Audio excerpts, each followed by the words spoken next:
আসসালামু আলাইকুম রহমতুল্লাহি ওবরকাতু।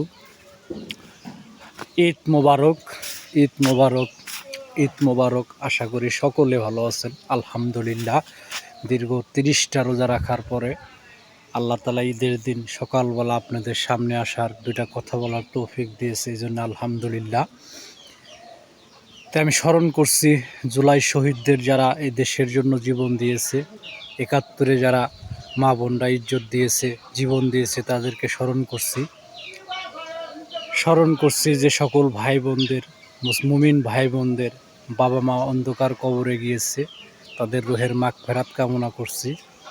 তো আমার বাবাও একদিন গুলিবিদ্ধ হয়ে মারা গেছে। আপনাদের সকলের কাছে দোয়া চাই, সকলে দোয়া করবেন আল্লাহ তাআলা যাতে তাদের কবরকে জান্নাতের বাগিচা বানায় দেয়। তো সেই সাথে সকল মুসলিম মুমিন মুমিনাত যারা অন্ধকার কবরে গিয়েছে, ফিলিস্তিন ভাইয়েরা যারা শহীদ হয়ে কবরে গেছে, তাদের জন্য দোয়া রইল। তো আল্লাহ তাআলা সকলকে বেহেশত নসিব করুক। তার সাথে যারা বাবা মা বাইসা আছে সবাইকে খিদমত করার তৌফিক দান করুক। আমার সকল ফেসবুক ভাই বোনদেরকে ঈদ মুবারক, ঈদের শুভেচ্ছা। সকলে ভালো থাকবেন। আসসালামু আলাইকুম ওয়া রাহমাতুল্লাহি ওয়া বারাকাতুহু।